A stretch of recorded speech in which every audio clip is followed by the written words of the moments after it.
વંદે ગુજરાત.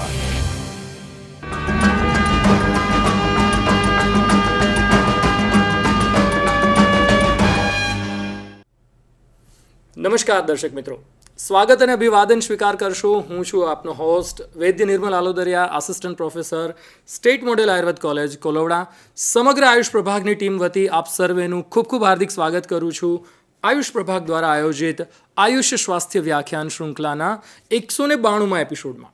જી હા દર્શક મિત્રો, 14મી મે વર્ષ 2021ના રોજ શરૂ કરાયેલી આ આયુષ સ્વાસ્થ્ય વ્યાખ્યાન શૃંખલા આજે એના 192ના એપિસોડમાં પહોંચેલી છે. ત્યારે એક પ્રયત્ન રહ્યો છે કે સામાન્ય વ્યક્તિને પણ સ્વાસ્થ્યના ઉપકારક વિષયો જે છે એમને સરળ ભાષામાં ઉપલબ્ધ કરાવવામાં આવે, સ્વાસ્થ્ય જ્ઞાનને મેળવીને પોતાની જીવનશૈલીને આદર્શ બનાવી અને લોકો સ્વસ્થ જીવનને માણી શકે અને આ જ્ઞાન સાથે સમાજની અંદર એક સ્વાસ્થ્ય પ્રત્યે જાગૃતિનું એક જ્ઞાન યજ્ઞ સ્ટાર્ટ થાય, આ હેતુથી આ ચાલુ કરવામાં આવેલ આયુષ્ય સ્વાસ્થ્ય વ્યાખ્યાન શૃંખલા શરૂઆતમાં માત્ર ને માત્ર COVID-19 રિલેવન્ટ જે કંઈ પણ વિષયો હતા એના પર ડેડિકેટેડ રહેલી. લગભગ 4 થી 5 મહિનાઓ સુધી કોવિડને લગતા વિષયો, કોવિડને લગતી વિવિધ માર્ગદર્શિકાઓ, સરકારશ્રીની વિવિધ યોજનાઓ અને એ ક્ષેત્રમાં થયેલા સંશોધનોને આપણા સુધી લાવવાનું કામ કર્યું. એ પછીથી સ્વાસ્થ્યના વિવિધ પડકારક વિષયો જે છે એને પણ કવર કરતા રહ્યા અને ત્યારથી લઈ અને આજ સુધી આજના કાર્યક્રમમાં પણ આપણે આ પ્રકારનો એક વિષય છે એની વિશે છણાવટ કરવાના છીએ. પરંતુ એ પહેલાં સર્વે સંતુ નિરામયા, દરેક વ્યક્તિ જે છે એક હિતાયુ, દીર્ઘાયુ, સ્વસ્થાયુ મેળવે, પોતાના જીવનને સંપૂર્ણ રીતે માણી શકે, એક ભાવના સાથે વર્ષ 2021માં એક ઉપક્રમ શરૂઆત કરવામાં આવ્યો હતો. NITI Aayog, National Institute of Transforming India, એમ કહેવાય કે ભારત સરકારનું થિંક ટેન્ક અથવા તો વિવિધ યોજનાઓ બનાવનાર જે જ્ઞાની લોકો છે એમના દ્વારા એક તાજેતરમાં જ રિપોર્ટ પબ્લિશ કરવામાં આવ્યો. મિનિસ્ટ્રી ઓફ આયુષ અને નીતિ આયોગનું એક જોઈન્ટ વેન્ચર છે, જેની અંદર આપણા ગુજરાત સરકાર દ્વારા COVID-19ના સંબંધિત થયેલી વિવિધ જે કંઈ કામગીરીઓ છે એને ઉપલક્ષમાં લેવામાં આવી. દર્શક મિત્રો, આપ આપની સામે એક પિક્ચર્સની અંદર જોઈ શકો છો કે મારું ગામ કોરોના મુક્ત ગામ, લગભગ ગુજરાતના રાજ્યપાલશ્રીએ શરૂઆત કરાવેલો આ ઉપક્રમની અંદર પણ આયુષ્ય 64 એને ઇન્ક્લુડ કરવામાં આવી. રોગ પ્રતિરોધાત્મક અને રોગ પ્રતિરક્ષણાત્મક ઉપાયોના માર્ગરૂપે સંશમની વતી અમૃતપેય ઉકાળાનું વિતરણ કરવામાં આવ્યું. ખાસ ઉલ્લેખનીય છે કે સૌથી નીચે આપ જોઈ શકો છો કે COVID-19ના સમયમાં COVID-19ને ધ્યાનમાં રાખીને એક લેક્ચર સિરીઝનું પણ આયોજન થયું હતું અને એ લેક્ચર સિરીઝના જ ઉપક્રમે દર્શક મિત્રો આજે પણ બાયસેગના માધ્યમ દ્વારા આયુષ પ્રભાગ ગુજરાત સરકાર આપની સાથે સીધો સંવાદ કરી રહ્યું છે અને એની નોંધ એ ખરેખર હર્ષ અને ઉલ્લાસની વાત છે કે એની નોંધ મિનિસ્ટ્રી ઓફ આયુષ અને નીતિ આયોગ ભારત સરકાર પણ લઈ રહ્યું છે. દર્શક મિત્રો, આજે એની સાથે 15મી જુલાઈ વર્ષ 2011થી ભારતના જ સાયન્ટિસ્ટ, ભારતના જ સર્જનો દ્વારા એક સૂચક પગલું લેવામાં આવ્યું. 15મી જુલાઈને plastic surgery, National Plastic Surgery Day તરીકે ઉજવવાનું એક શરૂઆત થઈ અને જોતામાં વિશ્વના હરેક ખૂણે આ એક પગલાંને આવકારવામાં આવ્યું અને આજે સમગ્ર વિશ્વ 15મી જુલાઈને વર્લ્ડ પ્લાસ્ટિક સર્જરી ડે તરીકે ઉજવી રહ્યું છે. આપણા સૌ માટે ગૌરવની વાત એ છે કે મહર્ષિ સુશ્રુત કે જે આયુર્વેદના સુશ્રુત સંહિતાના સર્જક છે, આજથી લગભગ 3000 વર્ષ પહેલાં એમને વિવિધ પ્રકારની સર્જરીઝ કરેલી હતી.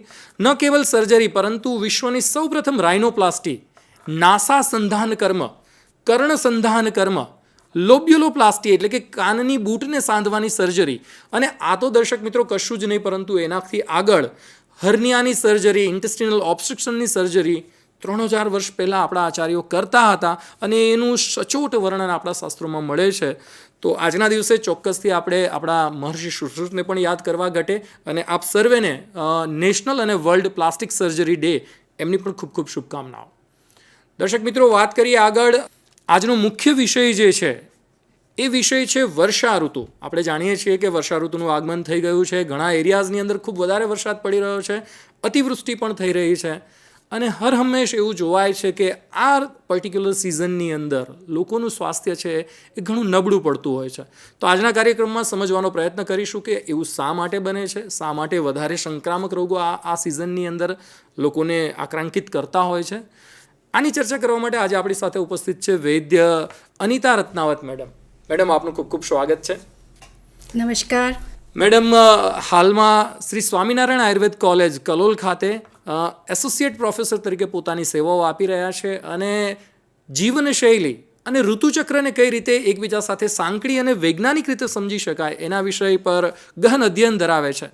तो मैडम, आपको पहला क्वेश्चन मैं ये पूछूंगा कि अमूमन ये देखा जाता है, जैसे हल्की लैंग्वेज में हम ये बोलते हैं कि डॉक्टर्स की सीज़न आती है, तो ये जो जुलाई और अगस्त का महीना है, अमूमन ये देखा जाता है कि इसमें रोग जो है, इन्फेक्शियस डिसीज़ है, वायरल फीवर है, सीजनल फ्लू है, ये बढ़ जाता है. तो इसका कारण क्या है? आयुर्वेद के पर्सपेक्टिव से कैसे समझा जाए? इसमें ऐसा है कि सबसे पहले तो हम ये आयुर्वेद पर्सपेक्टिव, तो सबसे पहले तो हमें आयुर्वेद का ही टर्म समझना पड़ेगा. What is Ayurveda? Ayurveda means आयु का वेद, आयु का ज्ञान, आयु का ज्ञान. तो आयु का ज्ञान यानी साइंस ऑफ लाइफ, आयु का ज्ञान साइंस ऑफ लाइफ, और वो भी हितायु अहितायु सुखायु दुखायु, उसका प्रमाण अप्रमाण, उसका जब हम अध्ययन करेंगे तो हमें पता चलेगा कि जो हमारा शास्त्र है वहाँ पर जो आयु बताई है और हमारा जो आयुर्वेद का प्रयोजन क्या है, शास्त्र का प्रयोजन क्या है, आयुर्वेद शास्त्र का प्रयोजन क्या है. तो इसके लिए चरक में एक श्लोक है, प्रयोजनम च अस्य स्वस्थस्य स्वास्थ्य रक्षणम आतुरस्य विकार प्रशमनम च. આ શાસ્ત્રનો હેતુ સ્વસ્થ લોકોના સ્વાસ્થ્યનું જતન કરવાનો અને रुग्ण લોકોના રોગોનો इलाज करवानो છે. यानी स्वस्थ व्यक्ति के स्वास्थ्य को हमें कांस्टेंट रखना है. तो स्वस्थ व्यक्ति के स्वास्थ्य को हम तब कांस्टेंट रख पाएंगे जब हम ऋतुचर्या और दिनचर्या को बराबर फॉलो करेंगे, उसका पालन करेंगे. तो दिनचर्या, दिन प्लस चर्या, चर्या यानी जो हमारा डेली शेड्यूल, मॉर्निंग में उठने से लेकर रात में सोने तक जो भी हमने काम किया, हमने क्या खाया, हमने क्या गतिविधि करी, वो सब हमारा जो है दिनचर्या है. और ऋतुचर्या, ऋतु यानी सीज़न, सीजन में जो भी हमारा रूटीन रहा, जो भी हमने खान पान में ऋतु के अकॉर्डिंग जो बदलाव करे, रहन सहन में जो चेंज आया, वो सब है हमारा ऋतुचर्या. तो आज हमारा जो टॉपिक है कि वर्षा ऋतुचर्या, यानी हमें ये देखना है कि वर्षा ऋतुचर्या में ऐसे क्या अप एंड डाउन्स आते हैं कि हमें उससे रिलेटेड जब भी कोई हमारे भारत देश में जब भी कोई ऋतु आती है तो सभी जो भी पब्लिक है बहुत अवेयर हो जाती है, उसके अकॉर्डिंग हमारे खान पान में चेंज करते हैं. हम खान पान में ज़्यादा घरों में चेंजेस नहीं आता है, लेकिन हम जैसे गर्मी आई है तो हम हल्के कपड़े रखेंगे, बारिश आई है तो अम्ब्रेला रखना है आपको, विंटर कोट अरेंज करना है, सर्दी आई है तो आपको वूलन्स अरेंज करना है. लेकिन क्या है कि खान पान में जैसा जिस घर में, जैसे कहीं पर गेहूं की रोटी खाई जा रही है तो कंटिन्यू वही खाना है, और कहीं पर ज्वार बाजरा मकई की रोटी भात खाना है तो डेली वही खाना है. तो ऋतु के अकॉर्डिंग जब हम अपने आप में खान पान में बदलाव नहीं लाते हैं तो उसमें रोगों की उत्पत्ति होती है. क्यों? क्योंकि जब ऋतु एक ऋतु से दूसरी ऋतु में जब चेंज होता है तो दोषों में भी चेंजेस होते हैं, जो हमारे वात पित्त कफ है उसमें चेंज होता है. तो और वर्षा ऋतु में स्पेशली ऐसा है, जैसा कि सर ने पूछा एक क्वेश्चन कि भाई क्यों ऐसा होता है कि वर्षा ऋतु में ही ज़्यादा रोग होते हैं. उसका क्या रीज़न है कि वर्षा ऋतु में बाहर की तरफ नमी ज़्यादा होती है और जल का अम्ल पाक होने की वजह से जो हमारी पाचकाग्नि है, जो जठराग्नि है, वो क्षीण हो जाती है बहुत ज़्यादा. और आदान काल होने की वजह से ऋतु जो है, आदान काल की 3 ऋतु बताइए, वो जो ऋतु है शिशिर बसंत ग्रीष्म और वर्षा शरद हेमंत. तो शिशिर बसंत ग्रीष्म आदान काल में जो 3 ऋतु आती है, शिशिर बसंत ग्रीष्म, जब वो जो तीनों ऋतु हैं तो उसमें जब दुर्बल देह का जब बल क्षीण होता है तो जठराग्नि भी क्षीण हो जाती है और रोगों की उत्पत्ति होती है. तो आज हम इसको अब डिटेल में चर्चा करेंगे. आयुर्वेद में दिनचर्या અને ऋतुचर्या, तो हमें दोनों का ज्ञान, तो जे मनुष्यने विहार અને આહારને અનુકૂળ ઋતુશાસ્ત્રનું જ્ઞાન છે તેના કંઈ પણ પ્રકારના આહાર અને અશિત લીટ પિત્ત ખાદિત जो भी चाहे सॉलिड लिक्विड जो भी वो લે उसके સેવનથી બલ અને વ્રણની વૃદ્ધિ થાય છે.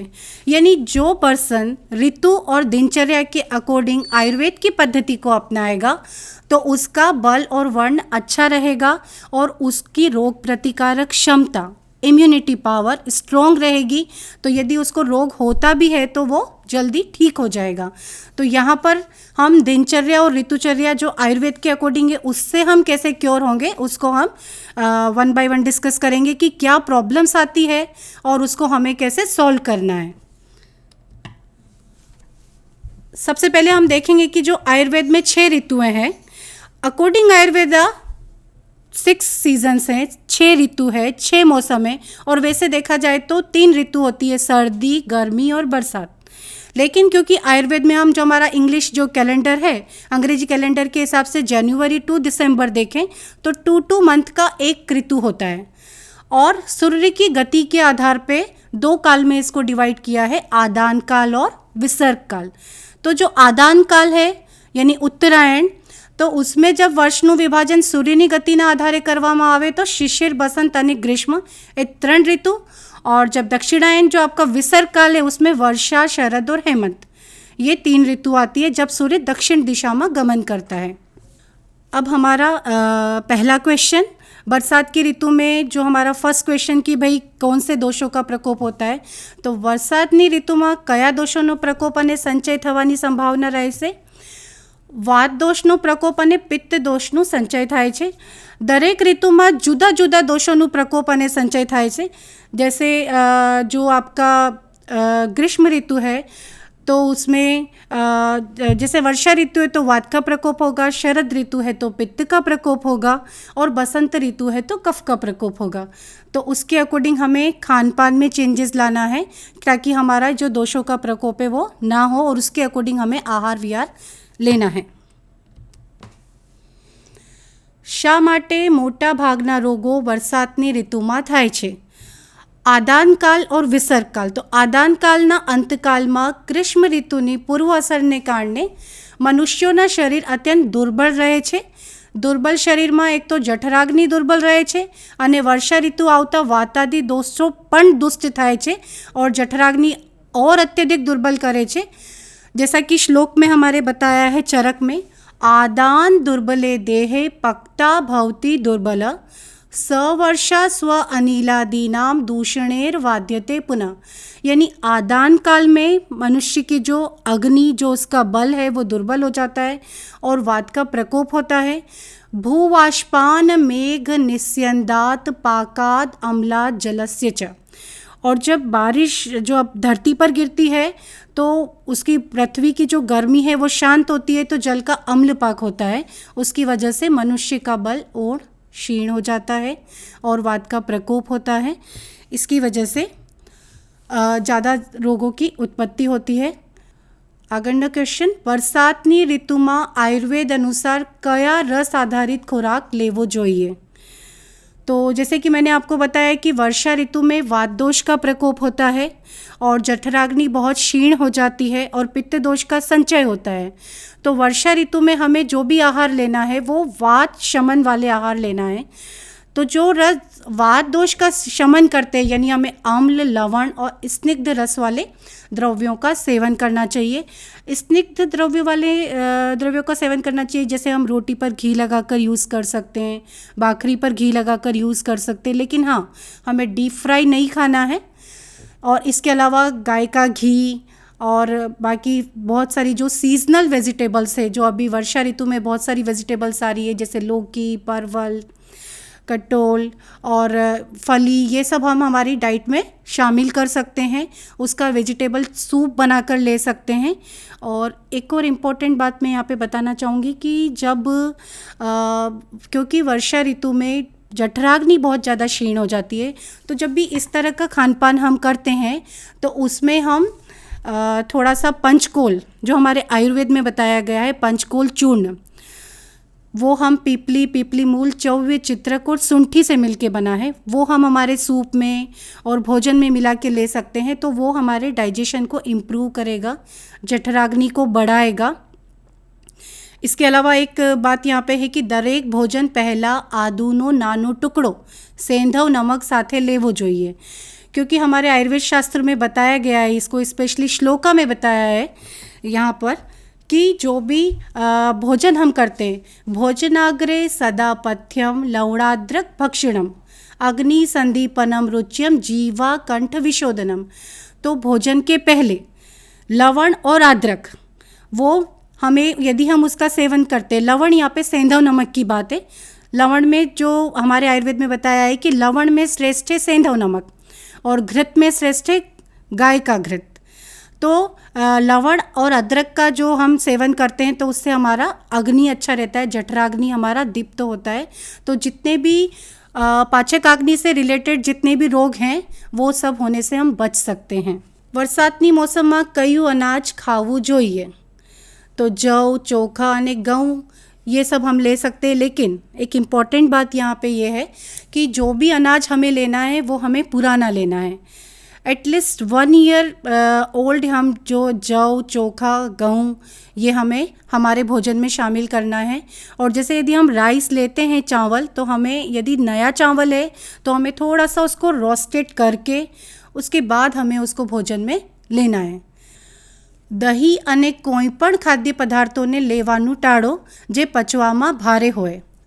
जो भी क्योंकि वर्षा ऋतु में जठराग्नि मंद हो जाती है, पाचकाग्नि क्षीण हो जाती है, मनुष्य का बल दुर्बल रहता है, तो कोई भी अभिसंधि पदार्थ हमें नहीं लेना है।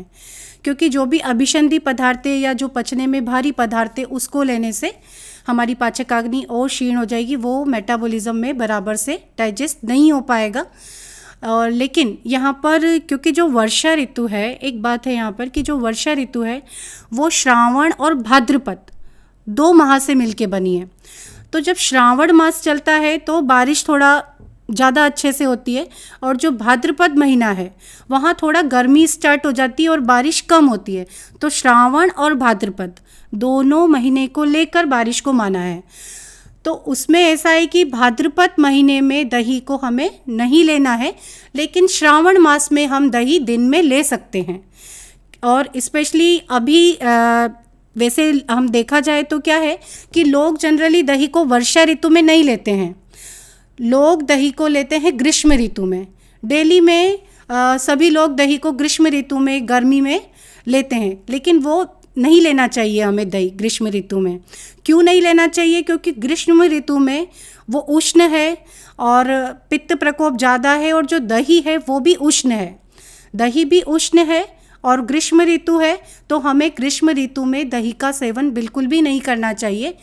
वर्षा, शरद और हेमंत ऋतु में हमें दही का सेवन करना चाहिए, क्योंकि दही दिखने में शीतल है पर अंदर जो है वो उष्ण है। तो वर्षा ऋतु में हम दही ले सकते हैं, और दही के बदले फिर हम छाछ ले सकते हैं। और दही को जब हम एक कपड़े में छानते तो उसके नीचे जो पानी आता है, यानी जिसको मस्तू कहा गया है, वो भी हम ले सकते हैं। लेकिन रात्रि में हमें दही बिल्कुल भी नहीं लेना चाहिए, क्योंकि वो अभिसंधि होता है और हम उसके बाद में रात्रि में सोते हैं तो उसका डाइजेशन प्रॉपर नहीं हो पाएगा। आयुर्वेद शास्त्र में जो हमारे आचार्य चरक, सुश्रुत, वाग्भट, भावप्रकाश, सब ने ऋतुचर्या को बहुत अच्छे से बताया है। और ऋतुचर्या कैसी होनी चाहिए, हर ऋतु में किस तरह से आहार का सेवन करना चाहिए, वो भी बताया है। वैसे ही भावप्रकाश ने भी वर्षा ऋतुचर्या में हरितकी का सेवन बताया है। हरितकी को जनरली माता कहा है, औषधियों की माता। जैसे माता कभी भी अपने पुत्र और अपनी संतान को बुरा नहीं करती, वैसे ही हरितकी हर रोग में एक औषधियों की माता है। तो हरितकी को माता कहा है, और हरितकी का सेवन हर ऋतु में बताया है, लेकिन अलग अलग के साथ। इसके लिए हमारे आयुर्वेद में एक श्लोक है, सेंधव शर्करा शुंठी कणा मधु गुड़े। तो वर्षा, शरद, हेमंत, शिशिर, बसंत, ग्रीष्म, 6 की 6 जो आयुर्वेद की ऋतु है उसमें हमें हरितकी का सेवन करना है। तो हरितकी का सेवन, इसको हमने ऋतु हरितकी बताया है, ऋतु अनुसार हरितकी। तो जो हमारी 6 ऋतु है, तो वर्षा, शरद, हेमंत, तो वर्षा ऋतु में हमें हरितकी का सेवन सेंधव के साथ करना चाहिए और इसके बहुत ही अच्छे रिजल्ट हैं। फिर सेंधव, शर्करा, शुंठी। फिर शरद ऋतु में हमें सीता या मिश्री, शर्करा यानी यहाँ पे हमने सीता को लिया, मिश्री को लिया है, तो मिश्री के साथ करना चाहिए। फिर शुंठी के साथ अगली ऋतु में करना चाहिए। ऐसे हमें हरितकी का अलग अलग ऋतु में अलग अलग के साथ में सेवन करने से ये बहुत ज़्यादा इंडाइजेशन को क्योर करती है। और इसकी जो भी मेडिसिन है, हरितकी चूर्ण है या कोई भी जो भी इससे रिलेटेड मेडिसिन जो आयुर्वेद में है, उस सब का बहुत ही अच्छा रिजल्ट है। जो भी हमारे अपच के रोग हैं, जो भी कब्जियत के रोग हैं, जो भी अजीर्ण के रोग हैं, उसमें हम इसका सेवन कर सकते हैं। हमारा नेक्स्ट क्वेश्चन है, वरसादनी मौसम कयु पाड़ी पीवू जोइए। बारिश का मौसम है और वर्षा ऋतु के कई अलग अलग तरह के प्रकार है, जैसे मूसलाधार वर्षा। और तो जनरली क्या होता है कि जब भी तेज़ बारिश है और आसमान से जब जल नीचे आ रहा है तो नीचे ज़मीन पर आकर तो वो दूषित ही होने वाला है। तो इसमें ये बताया है कि हमें किस तरह का जल लेना चाहिए। तो या तो हम महेंद्र जल ले सकते हैं, यानी जो सीधे आकाश से आके गिर रहा है उसका हम सेवन कर सकते हैं, या फिर हमें जल को गर्म करके और ठंडा करके उसका सेवन करना चाहिए। और वर्षा ऋतु में मध यानी हनी के साथ में भी हम जल का सेवन कर सकते हैं। इसके अलावा हम माधविक यानी जो भी महुआ वगैरह से जो अरिष्ट और आसव बनाए जाते हैं उसका भी हम सेवन कर सकते हैं। और एक और इम्पोर्टेंट बात कि जो वर्षा ऋतु में जो हम जल का सेवन करते हैं मध के साथ में, तो बहुत सारे लोगों के ऐसे क्वेश्चंस आते हैं कि जो भी ओबेसिटी का ट्रीटमेंट करते हैं, जो भी खुद से ही अपना डाइटिंग करते हैं और गर्म पानी में शहद मिला के पी रहे हैं, तो उनका ये वो रहता है कि भाई जो पानी है गर्म, क्या उसमें हमें मध मिलाना चाहिए? तो बिल्कुल नहीं मिलाना चाहिए, क्योंकि मध जब गर्म पानी में मिलाते हैं आप तो वो टॉक्सिक हो जाता है, उसका इफ़ेक्ट जो है वो बॉडी पर गलत तरह से पड़ता है। इसलिए जब भी हमें मध मिलाना है तो पानी को गर्म करके ठंडा करने के बाद, जब वो ल्यूकवार्म वाटर होता है तभी आपको उसमें मध मिला के पीना है। क्योंकि मध को अपने आप में गर्म करके लेना या फिर मध को गर्म पानी में मिलाना कि ये हमको गर्म पानी पीना है ओबेसिटी के लिए, तो हम गर्म पानी में मध मिला के पी रहे हैं, तो वो नहीं करना है। और इसके अलावा जो भी कुएं का पानी है या जो सरोवर का पानी है वो हम पीने में ले सकते हैं। वरसाद में कई जीवन शैली अपनाववी જોઈએ। तो जीवन शैली यानी लाइफस्टाइल। तो लाइफस्टाइल हमें, मैंने जैसे कि शुरू में ही बताया आपको जब हमारा टॉपिक स्टार्ट हुआ कि जो ऋतुचर्या है, तो ऋतुचर्या यानी ऋतु यानी मौसम, मौसम के अकॉर्डिंग हमें अपने आप में बदलाव लाना चाहिए, खान पान में बदलाव लाना चाहिए, हमारी जीवन शैली में बदलाव लाना चाहिए। और आयुर्वेद में स्पेशली आचार्यों ने ये बताया है कि जो मनुष्य ऋतु के अनुसार खान पान में बदलाव लाता है और अपनी दिनचर्या आयुर्वेद के अकॉर्डिंग रखता है, वो हमेशा स्वस्थ रहता है, उसके बल वर्ण की वृद्धि होती है और उसका जो बल है वो इतना अच्छा रहता है कि यदि उसको रोग होता भी है तो वो जल्दी क्योर हो जाता है, ठीक हो जाता है। तो उसके लिए पर्टिकुलर वर्षा ऋतु में हमें कैसे रहना चाहिए, हमारी जीवन शैली क्या रहनी चाहिए, तो सबसे पहले तो उसमें हमें बताया कि पंचकर्म प्रक्रियाएं करनी चाहिए। तो अब हमारा यहाँ पे क्वेश्चन आता है कि पंचकर्म क्या है। आयुर्वेद में पंचकर्म बताया है, जैसे वमन, विरेचन, बस्ती, नस्य और रक्तमोक्षण।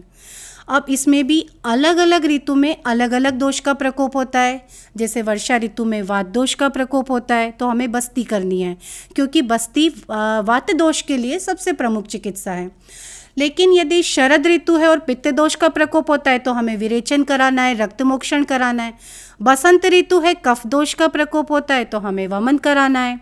तो अलग अलग पंचकर्म अलग अलग ऋतुओं में करना चाहिए। तो पंचकर्म प्रक्रिया, और उसमें भी मेनली वर्षा ऋतु में हमें बस्ती कर्म करना चाहिए। बस्ती क्या है कि कोई भी मेडिकेटेड ऑयल या कोई भी मेडिसिन जो हमारे एनल रीजन से हम उसमें डालते हैं और एक पर्टिकुलर कांस्टेंट टाइम पर वहाँ पे रह के दोषों को जो बाहर निकालती है वो है बस्ती।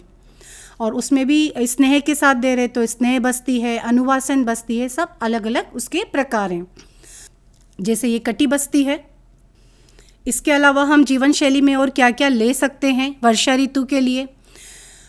तो वर्षा ऋतु में, क्योंकि मैंने जैसे कि आपको बताया कि शिशिर, बसंत, ग्रीष्म, तो जब शिशिर, बसंत, ग्रीष्म और वर्षा, शरद और हेमंत, तो शिशिर, बसंत, ग्रीष्म जो आदान काल की ऋतुएं हैं जिसमें सूर्य उत्तर दिशा में गमन कर रहा है और जहाँ पर सूर्य की किरणें प्रखर है तो वो जो हमारा एनवायरनमेंट है उसका जितना भी मॉइस्चर है उसको एब्जॉर्ब कर लेता है और हवाएं भी सूखी चलती हैं, तो मनुष्य का बल क्षीण होता है। उसके बाद जस्ट आती है वर्षा ऋतु, तो वर्षा ऋतु में भी थोड़ा मनुष्य का बल जो है, देह बल, वो क्षीण रहता है और शुष्कता रहती है बॉडी में। धीरे धीरे फिर वो वर्षा, शरद, हेमंत ऋतु में आते आते वो अपने बल को पूरा प्राप्त करता है।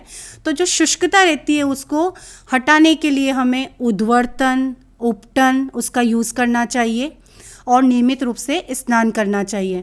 उद्वर्तन यानी जो भी मेडिकेटेड जो भी पाउडर्स हैं, हमारे जो औषधि आयुर्वेद में जो भी बताए हैं द्रव्य, उससे हमारी बॉडी को पूरे को मालिश करनी चाहिए जिससे दोषों का शमन हो।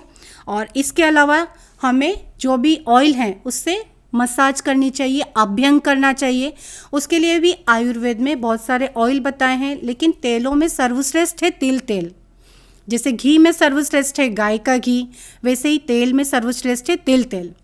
तो तिल तेल से हमें मालिश करनी चाहिए, या फिर हम इसके अलावा ले सकते हैं बला तेल, नारायण तेल, उससे भी हम शरीर की मालिश कर सकते हैं, अभ्यंग कर सकते हैं वात दोष का शमन करने के लिए। इसके अलावा गंधमाल्य धारण करना चाहिए। जो भी औषधीय जो भी दवाइयाँ हैं या जो ऋतु, अभी जैसे वर्षा ऋतु, तो वर्षा ऋतु में बहुत सारा, अभी हम जब देखेंगे तो बहुत अच्छा वेदर रहता है, सभी लोग बहुत ज़्यादा उल्लासित रहते हैं, खुश रहते हैं। और जनरली आपने देखा होगा कि जो ये ऋतु है वर्षा, शरद, हेमंत, तो अभी हमारी जो धरती है पूरी सब जगह देखेंगे तो ग्रीनरी रहती है, हरियाली रहती है।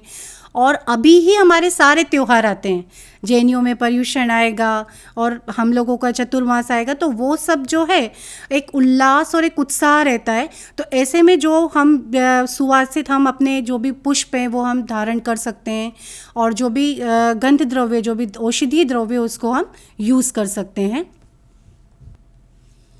इसके अलावा वर्षा ऋतु में हमें हल्के और स्वस्थ वस्त्रों को धारण करना चाहिए और जो भी भेज रही, जो भी सूखा स्थान है, जहाँ पे भी डंप एरिया नहीं है, जहाँ पे भी वाटर का बहुत ज़्यादा एकत्र नहीं है वाटर जहाँ पर, और जहाँ पर मक्खी मच्छर वगैरह, वर्षा ऋतु में जनरली देखा है कि जहाँ भी पानी जहाँ पे इकट्ठा होता है तो वहाँ पर बहुत ज़्यादा मक्खी मच्छर वगैरह हो जाते, तो उस एरिया से हमें बचना चाहिए, हमें सूखे स्थान में रहना चाहिए। वरसादनी ऋतुમાં उपवास करवो જોઈએ कि नहीं? तो ये जो हमारा क्वेश्चन है कि वर्षा ऋतु में हमें उपवास करना चाहिए कि नहीं, क्योंकि जैसे मैंने आपको बताया कि वर्षा ऋतु में जठराग्नि क्षीण हो जाती है, पाचक अग्नि जो है उसका बल कम होता है, तो उसको हमें वापस से तीव्र अग्नि और एक प्रॉपर अपनी अग्नि को प्राकृत रखने के लिए और हमारे स्वास्थ्य को वापस पाने के लिए, हमारी इम्यूनिटी को बढ़ाने के लिए हमें उपवास करना चाहिए। और भारत में क्योंकि श्रावण मास का महीना है अभी, तो ज़्यादातर और स्पेशली गुजरात में चतुर्मास का बहुत ज़्यादा महत्व है और लोग दैनिक जीवन में पूजा पाठ चतुर्मास की जो उपवास है वो करते हैं। और इसके अलावा ये तो यहाँ इसकी बात हुई, बाकी इसके अलावा जो मुस्लिम लोग हैं वो भी ईद करते हैं, रोज़ा रखते हैं, जो जैनी लोग हैं वो पर्युषण में उपवास करते हैं। तो उपवास करना चाहिए जिससे हम अपनी अग्नि को प्राकृत रख सकें और हम जो भी इंडाइजेशन रिलेटेड जो भी रोग हैं उससे हम मुक्ति पा सकें। और हमारा नेक्स्ट क्वेश्चन है कि वरसादनी ऋतुમાં શું न करवो, क्या हमें नहीं करना चाहिए? क्योंकि जो वर्षा ऋतु है उसमें ठंडी हवाएं चलती है, मौसम बिल्कुल ठंडा हो जाता है, तो कोई भी जो भी ठंडू पीणु है यानी जो भी कोल्ड ड्रिंक वगैरह है उसका हमें सेवन नहीं करना चाहिए। दिन में बिल्कुल नहीं सोना चाहिए, अदरवाइज़ दोषों का प्रकोप उससे होता है और वात दोष का प्रकोप होता है। और वरसादनी मौसमમાં પાંદડાવાળા શાકભાજી टाड़ो, ये एक इम्पॉर्टेंट पॉइंट है यहाँ पे कि जो भी हरी वेजिटेबल्स है, जो भी लीफी वेजिटेबल्स है, जैसे पालक है, तांदेड़ है, मेथी है, वो हमें नहीं खानी चाहिए वर्षा ऋतु में। और यदि खाएं भी तो उसके लिए भी चरक में हमारे आयुर्वेद में एक श्लोक है, स्विन्नम निष्पीड्यम संस्कारितम, यानी पहले हमें उसको, यदि हमें वो लीफी वेजिटेबल्स खानी भी है तो पहले हमें उसको बॉईल करना चाहिए, उसका रस निकाल के उसको छोंक लगा के ही हमें उसको खाना चाहिए। वरसादनी मौसमમાં વ્યક્તિને ભૂખ લાગવાની ન લાગવાની શક્યતા છે, બિલકુલ, क्योंकि उसमें जठराग्नि कम हो जाती है, क्षीण हो जाती है, तो ऐसे में हमें बिल्कुल भी બાસી ભોજન નહીં લેના चाहिए, વાસી ખોરાક લેવાનું ટાળવો જોઈએ. અને વરસાદની ઋતુમાં જળાશયોમાં ઉપલબ્ધ પાણી તુલનાત્મક રીતે પચવા માટે ભારે હોય છે અને આ સમયગાળા દરમિયાન પાચન અગ્નિ મંદ હોય છે. એ માટે નદીનું જલનું સેવન टाળવું જોઈએ. कोई भी जो इस तरह का जल है वो हमें नहीं लेना चाहिए. उसके लिए हमने पहले ही डिस्कस कर लिया है कि हम कूप का या सरोवर का जल ले सकते हैं और इसके अलावा जो भी पानी है उसको उबाल के ठंडा करके और उसमें मध मिला के उसका सेवन कर सकते हैं. શરીરની શક્તિ ઓછી હોવાથી પ્રવૃત્તિઓ, વ્યાયામ અથવા अन्य कोई પણ शारीरिक જેવા अतिशय श्रम टाળो. वैसे आयुर्वेद में व्यायाम का बहुत महत्व है, लेकिन उसमें ये बताया है कि व्यायाम हमें कितने बल तक करना चाहिए, कितनी मात्रा में करना चाहिए, कौन सी ऋतु में करना चाहिए. तो जहाँ अभी हमारी वर्षा ऋतु की बात चल रही है, तो वर्षा ऋतु में हमें व्यायाम नहीं करना चाहिए. कोई भी ऐसी शारीरिक गतिविधि हमें नहीं करनी चाहिए, कोई भी ज़्यादा शारीरिक श्रम हमें नहीं करना चाहिए. सूर्यना વધુ પડતા संपर्कમાં આવવાનું टाળो. इसका रीज़न ये है कि जब बारिश होती है उसके बाद जब यदि कभी धूप निकलती तो उसकी जो इंटेंसिटी होती है, प्रखरता होती है, वो बहुत ज़्यादा होती है. तो ज़्यादातर हमें ऐसे समय में हमें आतप सेवन या सूर्य की किरणों का सेवन नहीं करना चाहिए. શરીરને ચેપથી બચાવવા માટે વરસાદમાં ભીના થવાનું टाળो. उसका क्या कारण है, क्योंकि वर्षा ऋतु में स्पेशली बारिश में अभी आप देखेंगे कि जब भी हम कहीं भी जाते हैं तो क्लिनिक पर बहुत ज़्यादा भीड़ है. ऐसा क्यों कि क्योंकि अभी ऐसा है कि ये मौसम ऐसा है कि इसमें जो भी संक्रमित व्याधियाँ हैं, इन्फेक्शन है, वो जल्दी लगता है. क्योंकि इसमें मनुष्य का बल क्षीण होता है, पाचकाग्नि क्षीण होती है और उसके जो रोग प्रतिकारक क्षमता है वो कम होती है. तो कोई भी इन्फेक्शन उसको जल्दी लगता है, तो जल्दी पर्सन को डिजीज़ होती है. और स्पेशली जो छोटे बच्चे हैं, आपने देखा होगा कि यदि थोड़ा भी उसको मार्केट में घुमाने ले गए या बारिश में उसको थोड़ा भी भिगो दिया तो उसको छींकें आना चालू हो जाती है, उसको सर्दी हो जाती है. तो उसका क्या रीज़न है, क्योंकि और जो भी हमारे बड़े बुज़ुर्ग हैं उनको भी ऐसा होता है. तो उसका कारण क्या है कि उनमें रोग प्रतिकारक शक्ति थोड़ी कम होती है, तो उसकी वजह से ऐसा होता है. तो ऐसे में हमें इस बात का ध्यान रखना चाहिए कि वर्षा ऋतु में हम इस तरह का कोई भी चेप या इन्फेक्शन हमें ना लगे. ભીની માટી પર ખુલ્લા પગે ચાલવાનું टाળવો જોઈએ. उसका भी पीछे एक खास कारण है कि अभी बारिश है, तो जो भी सांप, बिच्छू वगैरह जो कीड़े हैं वो भी ज़मीन पर चलते रहते, तो आपको बिल्कुल भी नंगे पैर नहीं चलना है. और स्पेशली अभी ऐसा है कि जो सांप वगैरह आपने बहुत सी बार देखा होगा कि जो शूज़ होते हैं वहाँ पर भी आपने यदि उसको नहीं देखा अच्छे से तो उसमें भी आपको कोई भी पॉइजनस स्नेक है, कोई बिच्छू है, उसमें हो सकता है. तो जब भी हम इस तरह से जा रहे हैं तो हमें ध्यान से चलना चाहिए. और दूसरा, यदि हम शूज़ वगैरह पहन रहे तो एक बार उसको चेक कर लेना चाहिए कि उसमें कुछ ऐसा चला तो नहीं गया है. इसका भी हमें ध्यान रखना चाहिए. વરસાદમાં થતા સામાન્ય રોગો કયા છે? जैसा कि मैंने आपको बताया कि बारिश में बहुत ज़्यादा इन्फेक्शन लगता है, बहुत ज़्यादा रोग हो जाते हैं. तो अभी बारिश में dengue, chikungunya, malaria, cholera, typhoid, viral fever, जाड़ा यानी डायरिया, दस्त लगना छोटे बच्चों को स्पेशली, और सामान्य सर्दी यानी फ्लू, ये सब हो जाता है. और आपने जनरली, और एक और इम्पॉर्टेंट पॉइंट है यहाँ पे कि हमें बाहर का फूड बिल्कुल नहीं लेना है, क्योंकि फूड पॉइजनिंग के चांसेस बहुत ज़्यादा होते हैं. वर्षा ऋतु में फूड पॉइजनिंग के चांसेस बहुत ज़्यादा हैं, तो हमें बाहर का फूड अभी अवॉइड करना चाहिए. और इस तरह से ये वर्षा ऋतुचर्या जो है हमारी फिनिश होती है. लेकिन मैं एक बात यहाँ पे बताना चाहूँगी कि हमें इसका जो कंक्लूज़न निकलता है कि जो भी ऋतु है उसके अकॉर्डिंग आपको थोड़ा सा अपने आप को मॉडिफाई करने की ज़रूरत है. ऐसा नहीं है कि हमें यही भा रहा है तो यही खाना है या हमें वही चाहिए. हमें ऋतु के अकॉर्डिंग थोड़ा सा खान पान में बदलाव लाना चाहिए और उसके रस के अकॉर्डिंग हमें अपनी डाइट को शामिल करना चाहिए ताकि हम स्वस्थ रहें. आयुर्वेद का जो मेन प्रयोजन है कि स्वास्थ्य की रक्षा करना, तो सबसे पहले तो हम यदि स्वास्थ्य की रक्षा करना यानी जो हमारे त्रिदोष हैं वो साम्य अवस्था में रहें, धातुएं जो हैं वो साम्य अवस्था में रहें और हमारा बल बराबर रहे, तो हमें रोग होएगा ही नहीं. Okay, thank you. ખૂબ ખૂબ ધન્યવાદ મેડમ.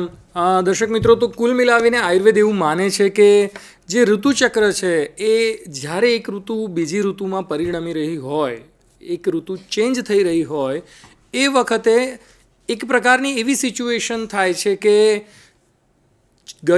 જે ઋતુ જઈ રહી છે એના અમુક પ્રભાવ શરીર પર અસર કરી રહ્યા છે, નવી આવનારી ઋતુના અમુક પરિબળો પણ શરીર પર અસર કરી રહ્યા છે, અને માટે જ મેડમે એક વર્ડ યુઝ કર્યો, રોગ પ્રતિકારક શક્તિ.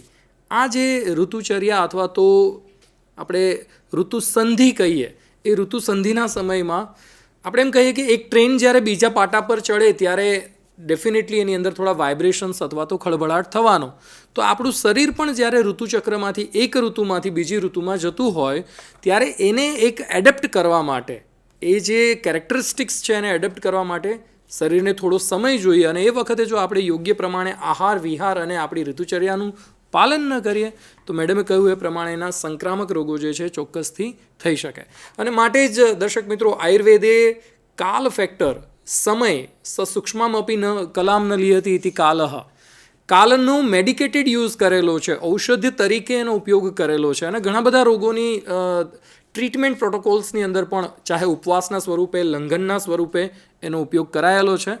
સ્વસ્થ વ્યક્તિના સ્વાસ્થ્યની જાળવણી માટે ઋતુ અનુસાર આહારમાં શું ચેન્જીસ કરવા, જીવનશૈલીમાં શું ફેરફારો કરવા, અને સાથે સાથે બપોરની ઊંઘ લેવી કે ન લેવી. જેમ કે ગ્રીષ્મચર્યામાં કહેલું છે કે બપોરે ઊંઘ લઈ શકાય, પરંતુ બાકીની ઋતુઓમાં મેડમે અત્યારે પણ કહ્યું કે ન લઈ શકાય.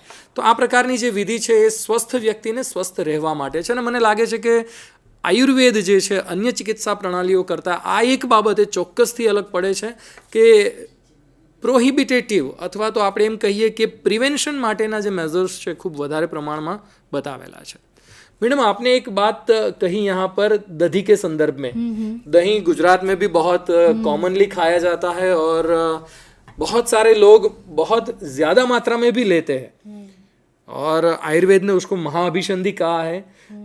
आपने नहीं खाना वो तो बताया, लेकिन अगर किसी को खाना है तो आयुर्वेद में वो भी बताया गया है कि उसको इस तरह से खा सकते हैं. तो वो जो दधी सेवन विधि है आयुर्वेद की, वो हमारे जो दर्शक हैं उनके साथ हम शेयर करें.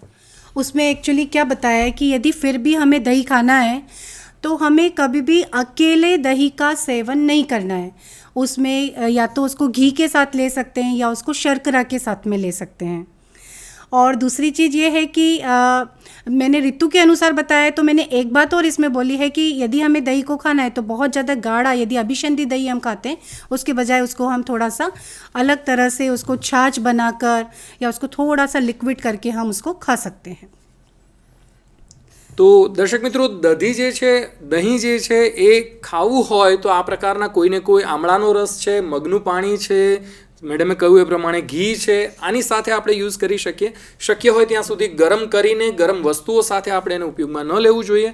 રાતના સમયે તો ભૂલથી પણ દહીં લેવું ના જોઈએ. આયુર્વેદ કહે છે કે અલક્ષ્મીકર છે, એટલે કે એક પ્રકારનો લક્ષ્મીનો નાશ થાય, ધનનો નાશ થાય. અને નેચરલી આજના જમાનામાં તો આપણે બહુ સરળતાથી સમજી શકીએ કે જ્યારે હેલ્થ જે છે એ આપણે પ્રિઝર્વ ન કરીએ અને કોઈ રોગ થાય, અને એ રોગ માટેથી આપણી ઓવરઓલ જે પ્રોડક્ટિવિટી છે એ પણ ઓછી થાય. સ્વાસ્થ્ય લાભ લેવા માટે ઘણા બધા આપણે એમ કહીએ કે મોંઘી દવાઓ પણ લેવી પડે અને લક્ષ્મીકર થઈ શકે, ધનનો નાશ થઈ શકે.